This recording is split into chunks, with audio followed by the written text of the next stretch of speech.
Berserk isn't just dark, it's something else entirely. This is a story that doesn't flinch, it doesn't cut away, and it definitely doesn't care if you're comfortable. From betrayal on a scale that feels almost biblical, to violence so personal it leaves scars long after the scene ends. Berserk has built a reputation as one of the most disturbing stories ever told in manga or anime. But what makes these moments truly horrifying isn't just what happens, it's why they happen. Today, we are diving into Berserk's 10 most disturbing moments, the scenes that pushed boundaries, broke characters, and left fans genuinely shaken. Fair warning, this isn't just graphic, it's tragic, psychological, and at times deeply unsettling. In the world of Berserk, most stories begin with life. Guts' story began with death. Picture this: a tree in the middle of nowhere, several corpses dangling from its branches, ravens picking at the dead. It's a place of execution, a place of rot, and underneath all of it, a newborn baby. His mother was one of the hanged. She never made it. We don't know who she was. We don't know why she was executed. The manga never tells us. The mystery is intentional. What we do know is this: she gave birth as she died, and her child fell to the earth below, into blood and filth. No one was waiting for him, no warm hands, no crying family, just ground, just the mud. A group of mercenaries passed by that day, hard men, soldiers for hire, not exactly the type to stop for anything, but one of them did. Her name was Shishu. Shishu had recently suffered a miscarriage. She was grieving, she was fragile, and when she heard the sound of a baby crying beneath a tree full of corpses, she didn't walk away. She picked him up. The others thought she was crazy. They called the child a bad omen. Who could blame them? A baby born under hanged bodies. That's not a good sign in any world, let alone this one. The leader of the band, a man named Gambino, let it happen. Not because he cared, but because Shishu needed this. So the baby stayed. They named him Guts. Shishu raised him. Shishu nursed him. Shishu loved him. For 3 years, she was his mother in every way that mattered. Then the plague took her. Her last moments were quiet. She held his hand, she said his name, and just like that, she was gone. After Shishu died, Gambino changed. He blamed Guts for everything: his grief, his misfortunes, eventually losing a leg in battle. The boy who was once a consolation became a burden, then a target. It would not end well.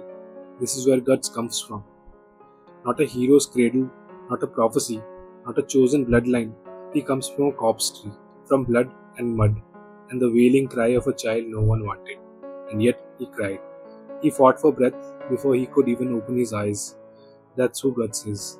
From his very first moment, he was already surviving, and he has never stopped. After Shishu died, the warmth left Guts' life completely. He was 3 years old.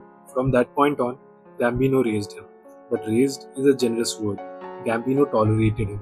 He trained him, he handed him a sword and threw him into battle before most kids can even read. By the time Guts was 9, he had already killed men. But nothing in those years, not the blood, not the violence, not Gambino's cruelty, prepared him for what happened one night in his tent. A man named Donovan came to him. Donovan was one of Gambino's men, big, brutal, the kind of man who existed in those mercenary camps, and no one asked too many questions about him. Guts reached for his sword. He resisted. Donovan overpowered him. And then Donovan said something that broke Guts in a way the physical couldn't alone. He told him that Gambino had sold him 3 silver coins. That's what Gambino had taken in exchange for his own child. 3 coins. That moment of disbelief, that brief shattering pause where a child's mind tries to process that the one person left in his life had done this. That was what Donovan was counting on. And it worked. We won't dwell on what happened next. The manga doesn't either. Not unnecessarily. It shows enough. It shows the horror on Guts' face. It shows the power imbalance. It shows a child alone with no one coming. Some things don't need to be described in detail to be understood. Guts killed Donovan not long after. He made it look like something else, an accident, an enemy. He was 9 years old and already thinking that way, already calculating, already burying what he felt needed to be done. That's what this world had made him. Eventually, things came to a head with Gambino as well. In a drunken rage, Gambino came at Guts, blaming him for Shishu's death. for his lost leg, for everything. And in that confrontation, he confirmed it. He had sold Guts. He admitted it. Guts killed him too. In self defense, with a sword strike he didn't fully mean. Or maybe he did. Even Guts might not know. And then he ran. A child, alone, fleeing into the dark. This is the part of Guts' story that's hardest to look at. Not because it's most violent, not because it's the most supernatural, but because it's the most human. Because it's the kind of cruelty that doesn't need demons or curses to exist. It just needs men who make the wrong choices. And a child who had no one to protect him. The trauma didn't leave him, it lived in his body, in the way he flinched from touch, in the nightmares that found him years later, even in the happiest moments, in the walls he built between himself and everyone who tried to get close. There is a scene later in the manga where Guts is dreaming, and in that dream, he sees himself as Donovan. That image alone tells you everything about how deep this wound went, how it twisted him inside, how even his own mind turned against him. People sometimes ask why Guts is the way he is, why he keeps everyone at a distance, why kindness makes him uncomfortable, why he carries so much rage that it almost swallows him whole. This is why. He was failed by every person who was supposed to protect him. His biological mother was gone before he took his first breath. Shishu was taken by disease. And Gambino, the man who was supposed to be his father, sold him for 3 coins and went to sleep. Guts didn't become a warrior because he wanted glory.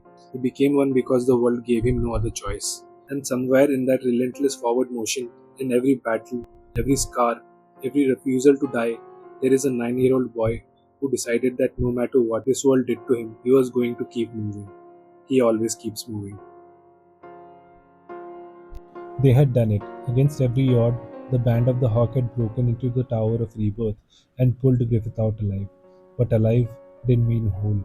What they carried out wasn't the white falcon they remembered. It was a broken body, a man who had been tortured for a year, tendons cut, tongue removed, barely recognizable. Griffith was free, but he was a shell, and now they were running. The King of Midland had lost everything he cared about. His daughter Charlotte had been violated by Griffith.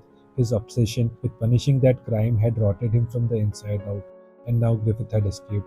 A king in that state doesn't send soldiers, he sends something worse. He released the Black Dog Knights. These were not soldiers, they were death row inmates, murderers, predators, men condemned for crimes so severe that even a king at war had kept them locked away. Their leader was a man named Wild. Wild didn't pursue the Hawks quietly. He announced himself. Along the roads and through the villages, he left a trail of mutilated bodies, civilians displayed deliberately. This was psychological warfare, a message written in carnage that said, "We are coming, and we are not like anything you have faced before." The Hawks felt their morale fracture with every report. When Wild finally caught up, it wasn't a battle, it was a slaughter. The Hawks' rear guard, the men and women holding the line, were decimated. Wild moved through them with speed and strength that didn't belong to a human being, because he wasn't human entirely. In the chaos of the battle, Guts clashed directly with Wild. Guts fought fiercely and managed to injure him, but that only provoked the monster inside. Wild transformed, revealing his true apostle form. A massive three-eyed ape-like abomination with a gaping second mouth across its torso. In this nightmarish state, Wild gained the upper hand. He brutally overpowered Guts, knocking him unconscious. Then he turned his attention to Casca. As the commander who had held the band together in Griffith's absence, she was the perfect target.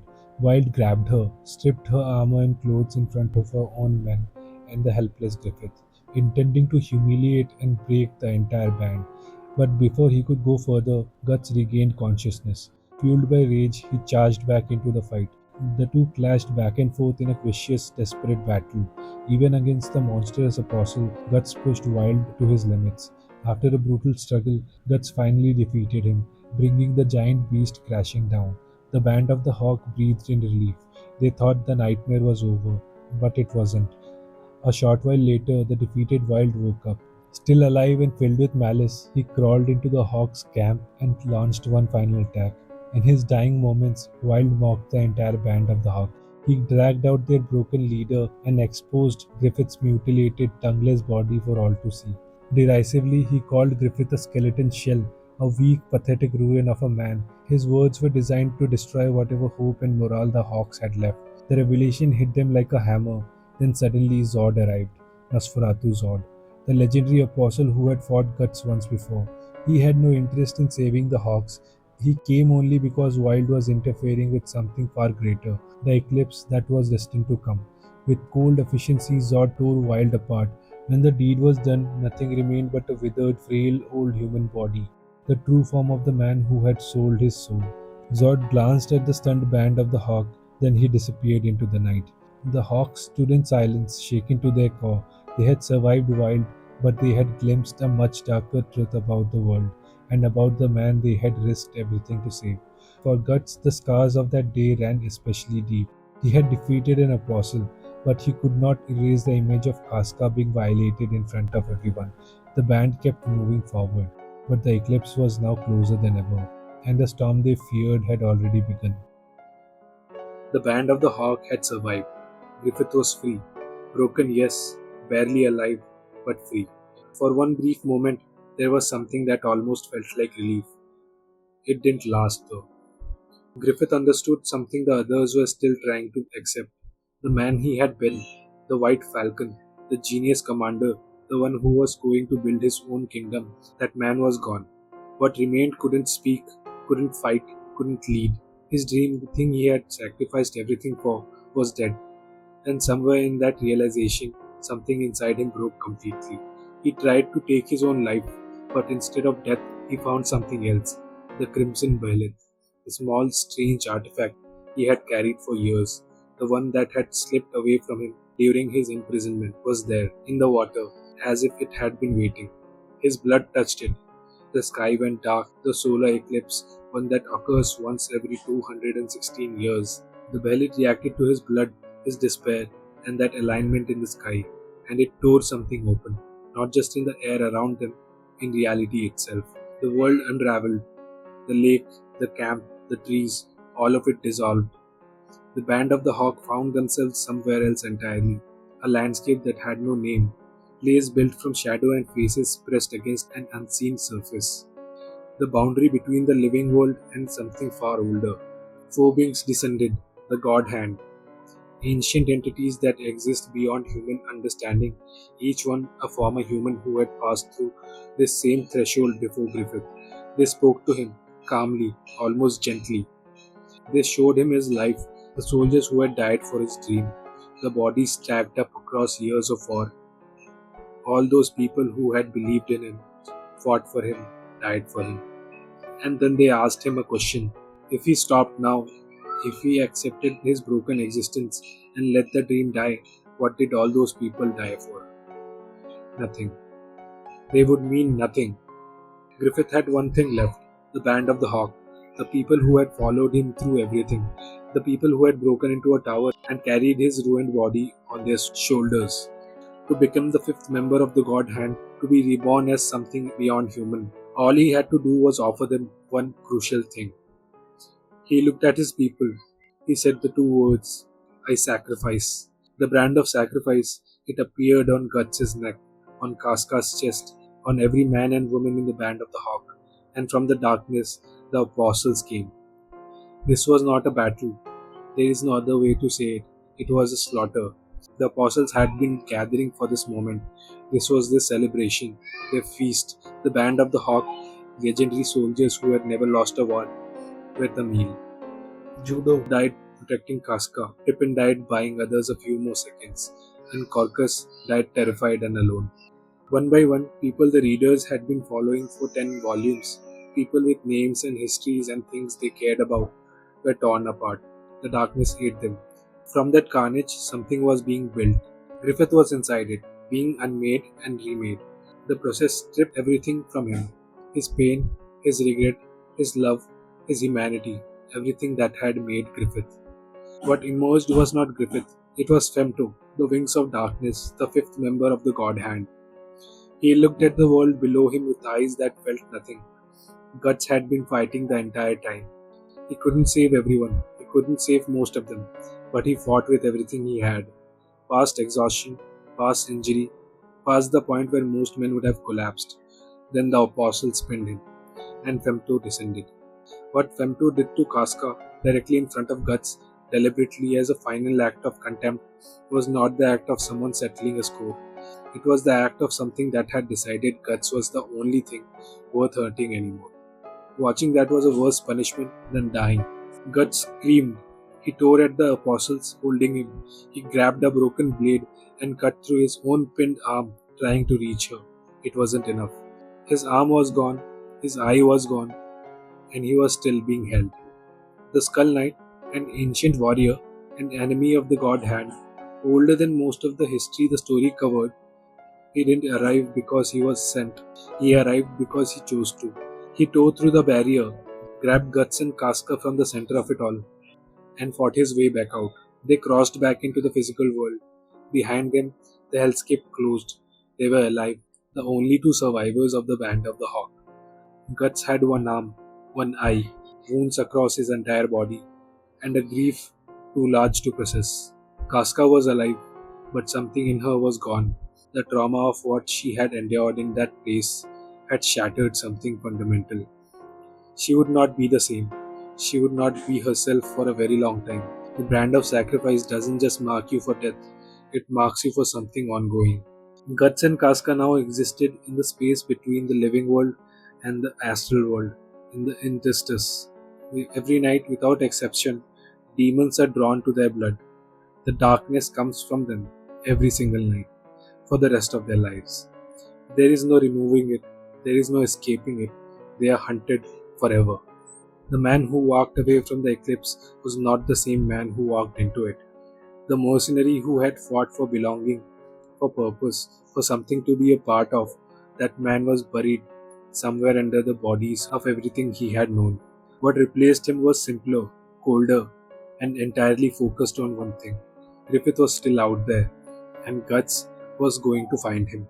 The eclipse is the moment where Berserk stopped being a story about ambition and brotherhood. It becomes something else, a story about what survives when everything is taken, about whether a person can carry that much darkness without becoming it, about a man who lost his arm, his eye, his family, and his faith in a single night and still got up. He always gets up. The conviction arc is one of the bleakest parts of Berserk.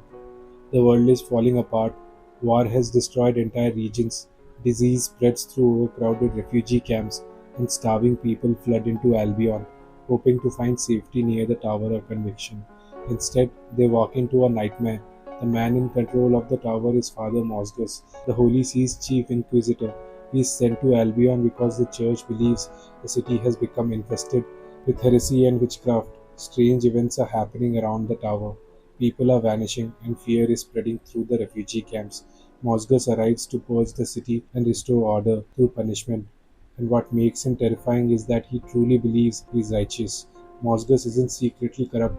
He isn't pretending to be holy while enjoying cruelty behind closed doors. In his mind, every torture and every execution is part of God's will. He genuinely believes suffering purifies people. That absolute certainty is what makes him so disturbing. He surrounds himself with a group of disfigured disciples he once saved from society. They worship him completely, and together they run the Tower of Conviction like a machine built for human suffering. Beneath the tower are chambers filled with torture devices straight out of medieval history. Breaking wheels used to shatter bones limb by limb, iron maidens lined with spikes, stretching racks that pull the body apart until joints snap. Victims burned with heated metal are flayed alive while prayers echo through the halls, and Miura doesn't hide any of it. The violence here feels different from the rest of Berserk. Most of the series is chaotic brutality, but inside the tower, the suffering is organized, ritualized. Everything is treated like a sacred duty, and the people trapped there aren't criminals, they are refugees. Starving families who came to Albion searching for food and shelter are accused of heresy over the smallest things. A strange mark on someone's skin becomes proof of witchcraft. A rumor becomes enough to condemn someone. Once Mosgus decides you're guilty, your fate is sealed. One scene perfectly captures how twisted his morality is. A starving mother steals food to keep her child alive. Mosgus listens to her calmly and even makes sure the child is treated and cared for. And then he sends the mother to be tortured anyway. Her suffering doesn't erase the sin she committed. Theft is still theft, and sin must be punished. That's what makes Mosgus so horrifying. He can show genuine compassion and horrifying cruelty in the same moment without seeing any contradiction between the two. Then the situation becomes even worse when Casca arrives at Albion. Still mentally broken after the eclipse, Casca is captured by Mosgus and declared a witch because of the brand of sacrifice on her body. He locks her inside an iron maiden and prepares to publicly burn her at the stake on top of the Tower of Conviction. But by this point, the tower itself has become cursed. All the suffering inside it begins to accumulate. Every tortured prisoner, every terrified refugee, every person who died in agony leaves something behind. The dead don't rest, their pain lingers beneath Albion like a growing storm. And as the incarnation ceremony begins, all that suffering becomes fuel for something monstrous. The city erupts in chaos, spirits flood the streets, the tower tears itself apart, and in the middle of it all, Mosgus and his disciples transform into grotesque pseudo apostles. But even after becoming a monster, Mosgus still believes he is carrying out God's will. He grows massive stone wings, breathes fire, and descends on the city like an angel of judgment while trying to execute Casca. That leads to one of the most brutal fights in the arc, as Guts battles him on top of the collapsing tower. But what makes Mosgus's death so disturbing is that he never breaks. He never questions himself. He never regrets what he has done. He dies smiling. Even as Guts sends his burning body falling from the tower, Mosgus is convinced he is about to meet God.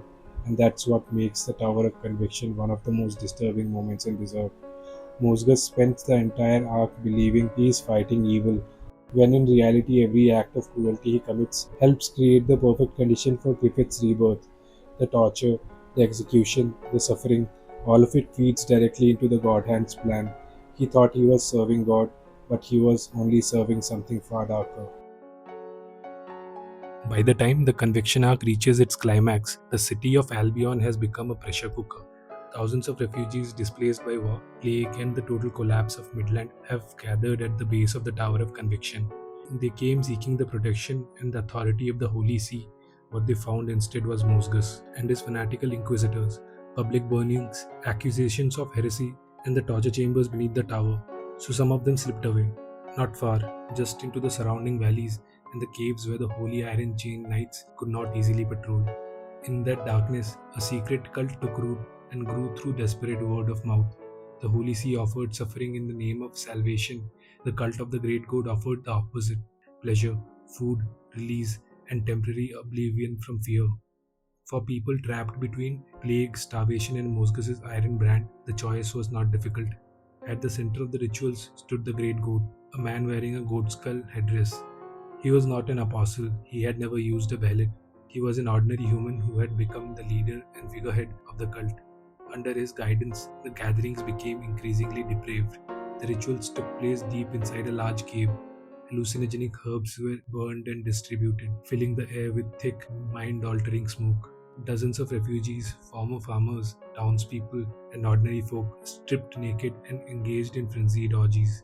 They danced, copulated openly, and consumed a foul soup containing human flesh. The cult offered complete abandonment of all restraint and morality.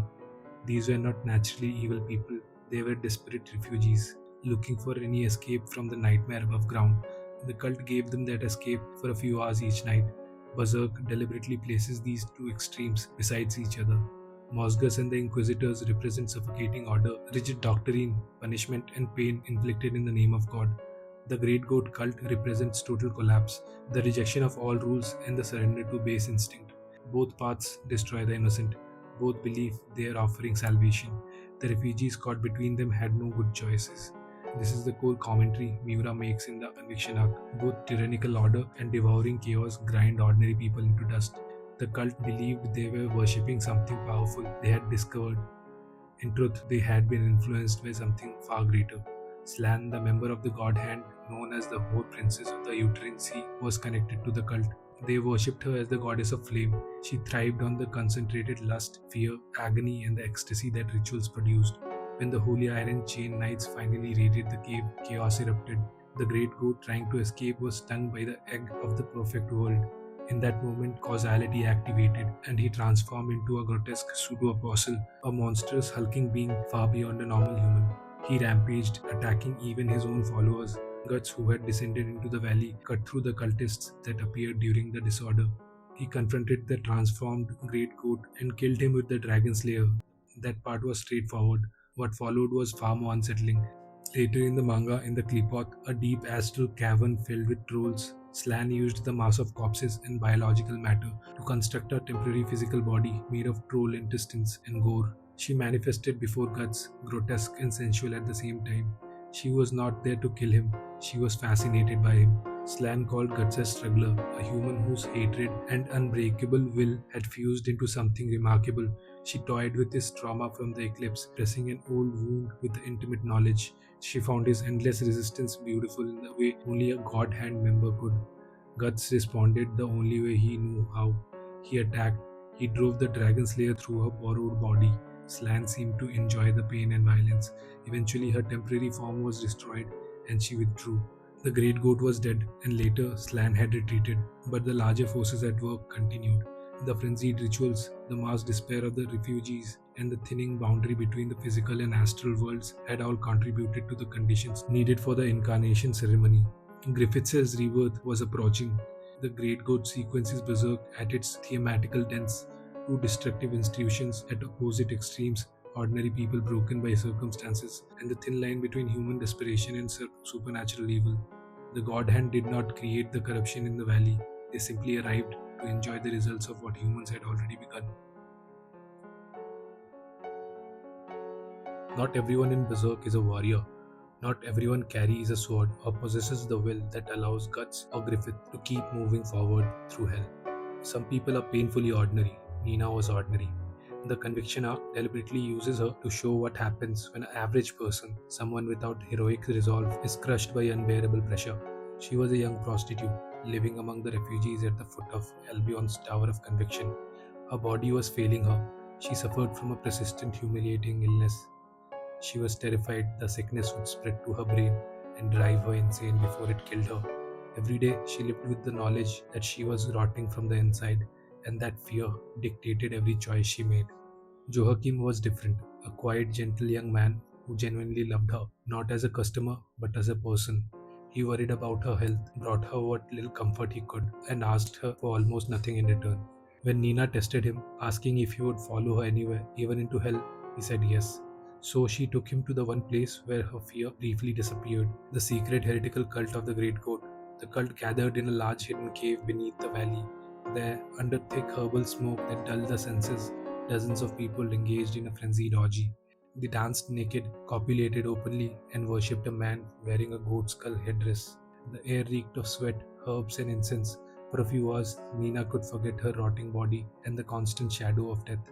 That night, she brought Joachim with her. They were stripped by the crowd, under the influence of the smoke and lust. Nina and Joachim had sex in the middle of the chaos, but the ritual escalated. The cultists forced Joachim to kiss the goat man's heart and other things as a sign of conversion, then made him drink from a boiling pot. When he realized the chunks of meat in the soup were human flesh, horror broke through the delirium. He vomited and tried to run. In that instant, Nina's survival instinct took over completely. She screamed at the top of her lungs that Joachim was a traitor who would betray them all to the authorities. She urged the cultists to catch him. They dragged him back just outside the cave entrance. Led by Nina, the frenzied group carried him to the edge of a steep cliff and hurled him off into the darkness. As Joachim fell, the final image burned into his mind was Nina's face, completely twisted by the animalistic terror and desperation. There was no grand villainy in that moment, no calculated malice, just a terrified, sick girl choosing herself without hesitation. The man who had loved her and followed her into damnation was sacrificed so she could live a little longer. After the cultists returned to the cave, Nina remained on the cliff edge. She collapsed, crying and calling Joachim a liar for abandoning her in the hell she herself had dragged him into. Luca, who had secretly followed them, confronted her. Nina lashed out in guilt and fear, throwing a rock at Luca and threatening to jump or call the cultists. Luca responded by slapping and spanking her like a child until Nina broke down, sobbing and apologized. Luca hugged her and comforted her, showing the strength and compassion Nina lacked. Joachim survived the fall. Battered and badly injured, he dragged himself back toward the refugee camp. Later, still loyal in his own broken way, he guided the Holy Iron Chain Knights to the cult's location, leading to the raid. This quiet human betrayal stands out even amid the ark's greater horrors, the tortures in the tower, the burning of heretics, and the apocalyptic incarnation ceremony. Those events involved apostles and God hand. Nina needed nothing supernatural, only fear. The manga places her story directly beside Guts for a reason. Guts, despite losing everything and carrying more pain than almost anyone, still chooses to protect the weak.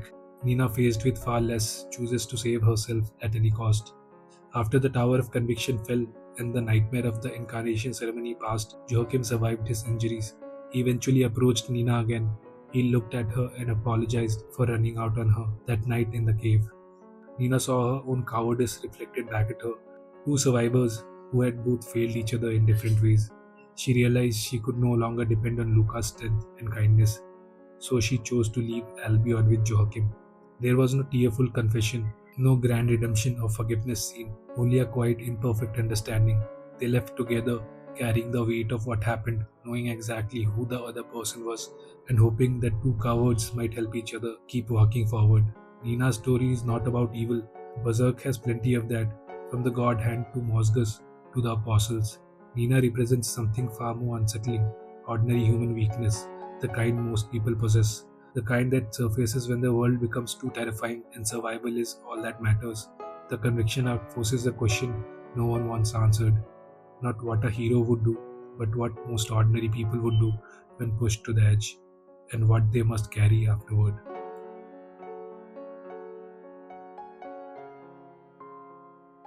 There is a version of this story that sounds like a fairy tale.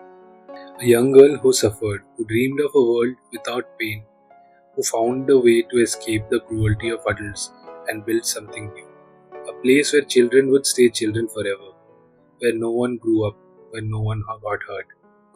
That is one version. The other version is what actually happened in the Misty Valley, and it is not a fairy tale. Her name was Rosine. Before she became an apostle, she was a child living through something no child should have to endure.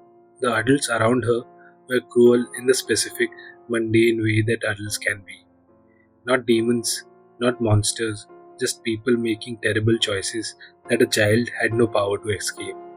She dreamed of elves, small winged beings that lived in a world apart from the human one, free, playful, untouchable by the things that had hurt her. She found a behemoth, she made her sacrifice, and she built her paradise. The Misty Valley was Rosine's kingdom. She claimed it, shaped it, filled it with things she had always wanted, color and flight, and the sound of children laughing. Children, that part is important because Rosine didn't just want to live in her paradise, she wanted to populate it. She wanted others to have what she had found, to be free of the adult world of pain, of consequence. She went to the villages nearby and she took their children. The process was biological. Rosine used her apostle fluid and silk to encase the children in cocoons. What happened inside those cocoons was not sleep, it was dissolution. The human body broken down at a fundamental level and rebuilt into something else. When they emerged, they were not children anymore. They had wings, hardened exoskeletons, the bodies of insectoid hybrids, part moth, part wasp, part beetle, assembled into something that could fly and swarm and fight. They looked at a distance like the elves from the stories. Up close, however, they were something else entirely. Here is where the horror of the lost children arc becomes something specific and deeply uncomfortable. These creatures retained a child's mind. They still played. They organized games, what they called war games. Sides chosen, rules agreed upon, the familiar structure of children at play in a field. Except they were monsters now, and their games were slaughter. They eviscerated each other. They tore through human victims with the casual energy of children playing tag. Not because they were evil, but because they no longer understood what they were doing. The concept of permanent death didn't register. Pain in others didn't compute. They were playing. That was the most disturbing part. Not the violence itself, but the complete absence of malice behind it. The laughter, a child's laughter while doing things that have no name. The villages around the Misty Valley had been losing children for some time, not all at once, quietly. one here, two there. The kind of disappearances that a small community absorbs slowly, each one a grief before anyone understands the pattern. By the time Guts arrived, the valley had been operating for long enough to have built an entire ecosystem of these creatures, Rosine at the center of it. Her elf-like children surrounded her, a queen and her swarm, a paradise by her measure, a graveyard by others. Guts had fought apostles before. He had fought things that were physically overwhelming, strategically dangerous, ancient and powerful. He had learned to read monsters quickly, their strengths, their weak points, how they moved. What he found in Misty Valley was harder to read. Not because the creatures were more powerful than what he had faced, because they were children, not in body but in mind, in behavior, in the way they moved toward him with the fearless curiosity of a child who hadn't yet learned that some things should be avoided. There is no clean way to fight that. Berserk doesn't pretend there is. Rosine believed in what she had built. That is the tragic engine of this entire arc. She was not performing goodness. She genuinely believed the valley was salvation, that she had given these children something better than the lives they would have lived. She had watched her own childhood be destroyed by adults who were supposed to protect her, and she had decided, with the absolute certainty of someone who has only ever known one kind of pain, that what she was offering was mercy. She was wrong, but she didn't know she was wrong. And that gap between intention and reality, between the paradise she imagined and the horror she created, is where Miura placed the entire moral weight of this arc. The Lost Children arc exists in a specific space in Berserk.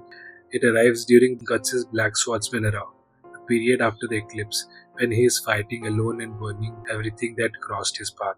He is not a hero in this arc. He is a weapon aimed at apostles, and the valley stands in his. But Miura does not let him, or the reader, move through it cleanly, because Rosine forces a question. What do you do with a monster that was made from genuine suffering? What do you do with a paradise that is also a massacre? What do you do when the children who were taken can no longer be returned? When what they had become cannot be undone? Guts has an answer. It is the only answer he has in this period of his life. But the arc makes sure you feel the cost of that answer before he gives it. The Misty Valley disappears before the conviction arc begins. The fog clears, the valley goes quiet, and somewhere in the surrounding villages, parents who had been waiting for children who were never coming home were still waiting. The Lost Children arc is called that for a reason, not because the children were lost in the valley, because there was no version of the story where they came.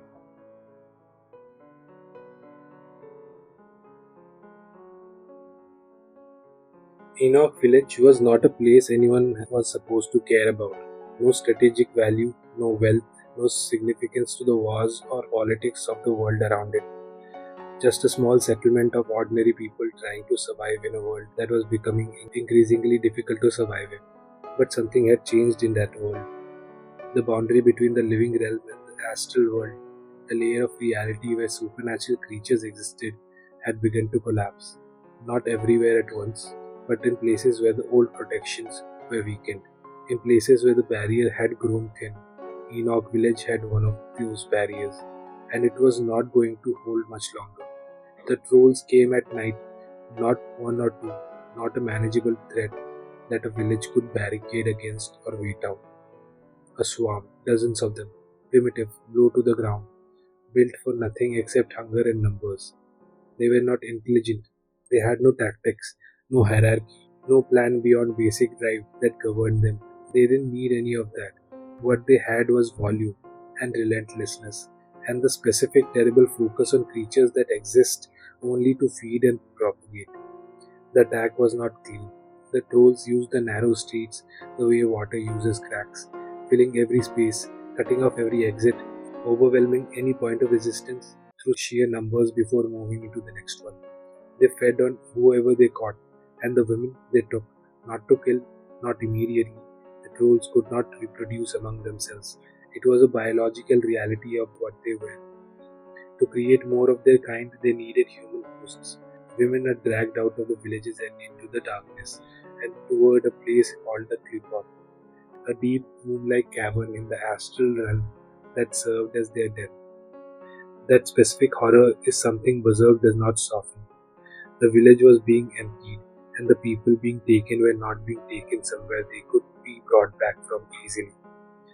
Guts had fought swarms before, the Eclipse, the Misty Valley, years of nights where the brand brought demons in numbers that should have been unsurvivable.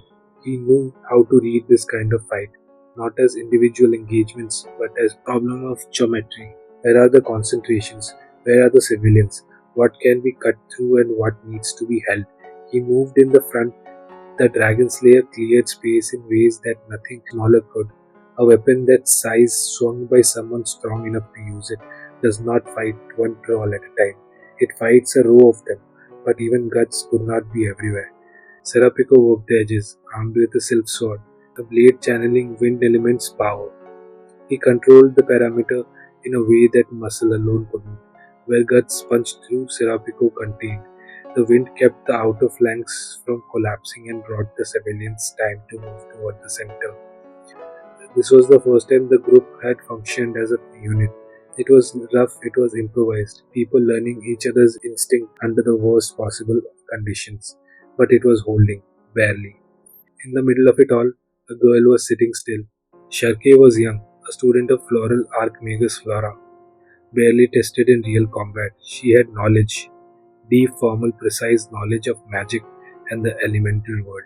But knowledge and application are different things, and this was the kind of application that leaves no room for error. She began the ritual.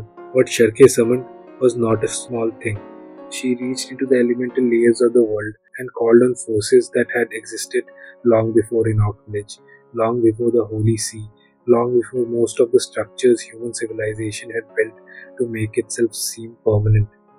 The lord of the rotting earth, the four elemental kings.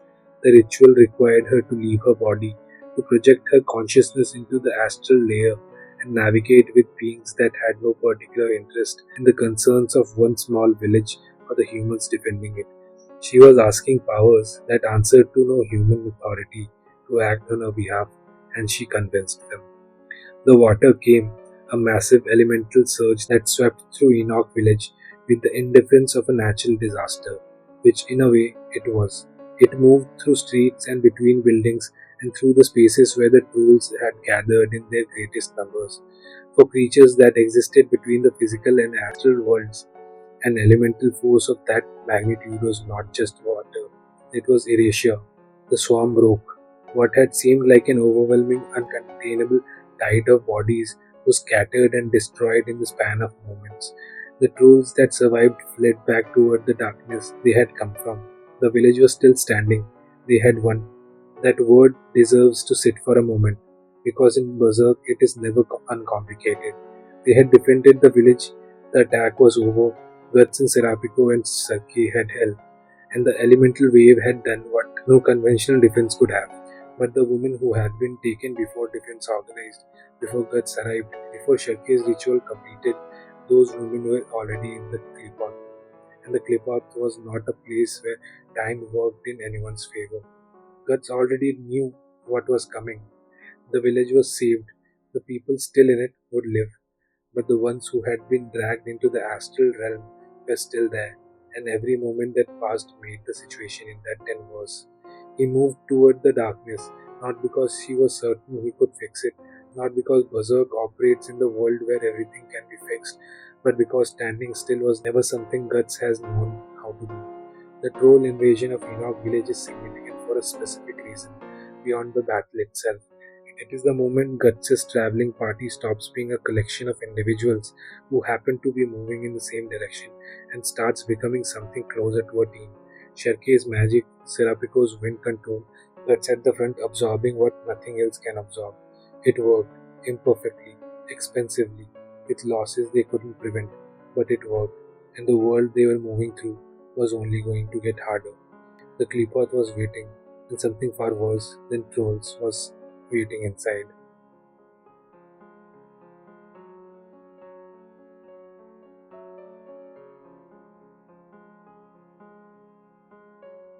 Windham was the capital, the center of the Windland's power, its politics, its history, its identity as a kingdom.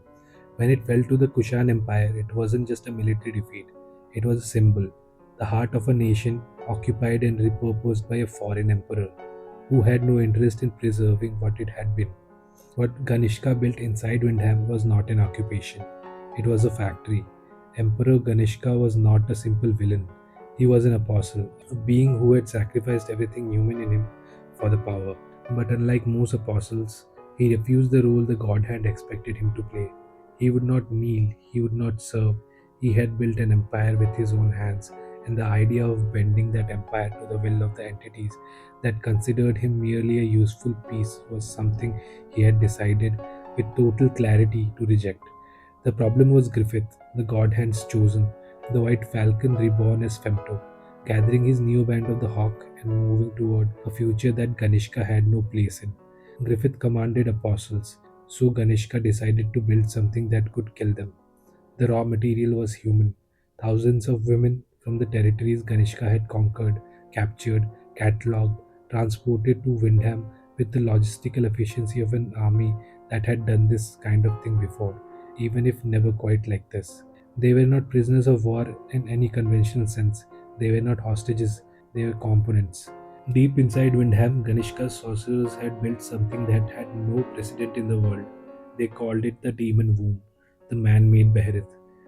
At its center was a massive pulsating structure, a biological organ constructed from the stitched together flesh of low level apostles, an artificial gateway to the astral world, something that replicated through sorcery and butchery and a profound understanding of how the layers of reality actually worked.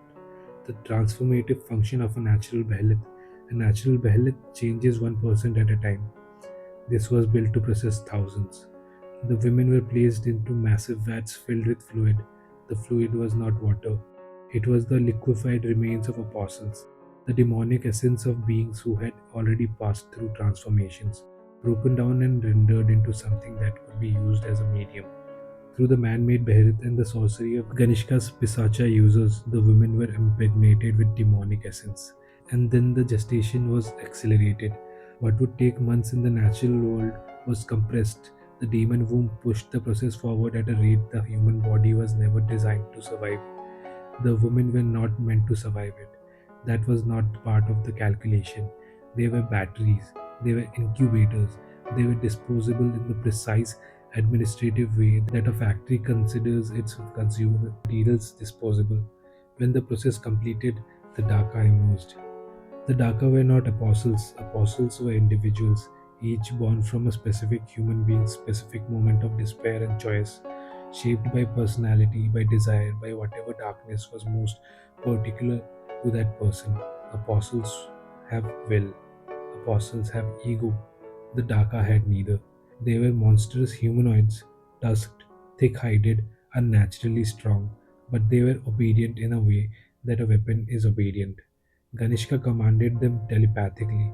They followed without question, without hesitation, without the complication that came from individual thought. An army of supernatural soldiers that answered to exactly one voice. Equipped with Kushan armor and weapons, disciplined in the way only creatures without fear for self preservation instinct can be disciplined. They were something the traditional armies of Midland had no framework for fighting. They nearly overwhelmed everything in their path. This is the part of Berserk that operates on a scale the series rarely reaches. The Eclipse was intimate in its horror. The specific group of people, the specific night, a ritual that consumed dozens, the demon womb consumed thousands, not over years, not gradually, as an industrial process, running constantly, moving women through the vats in shifts, producing Daka in batches and moving them into formation. Wyndham had been converted, its resources, its infrastructure, its captured population into a machine for manufacturing an army.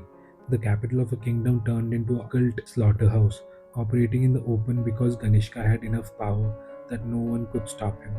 What makes Ganishka genuinely complex is that his motivation was not simply cruelty.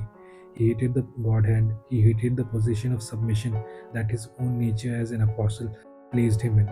He was trying in the most monstrous way imaginable to assert autonomy, to build something that was his, that answered to him and not to the entities pulling strings above him. The women in those vats were not victims of a sadist enjoying himself. They were victims of a strategist who had simply decided that the mathematics of this war required them. That is a different kind of horror. Cruelty that comes from enjoyment is comprehensible. We know what it is, we can name it. Cruelty that comes from calculation, from a mind that looked at thousands of human lives and assessed them as acceptable costs, is something harder to hold in your hands. Ganishka looked at Windham and saw a production facility. He built it, he ran it, and he believed, with the cold certainty of a man who has won more wars than most people have fought, that it was necessary. The Dhaka were built to fight apostles. They were built to fight Griffith. And when Griffith and the new band of Hawk finally came for Windham, they encountered something that had not existed anywhere in the world before. A supernatural army manufactured at scale, disciplined beyond what natural apostles would ever be, answering to a single will. It was the most prepared Ganishka had ever been for anything. It was not enough. The demon womb is one of the moments in Berserk that forces a specific question. The series has demons, it has God hand, it has apostles who were once human and chose to stop being human for power. All of that sits in the category of supernatural horror, things that require the existence of another layer of reality to function. The demon womb is different because what Ganishka built was not magic alone, it was logistics, organization, the application of human institutional thinking, the same thinking that builds armies, runs supply chains, processes populations applied to the occult. It is the industrialization of atrocity, and the reason that specific phrase has weight is because it is not a concept Miura invented. Berserk has always argued that the most dangerous thing in the world is not the supernatural, it is human beings with enough power and enough certainty that what they are doing is necessary.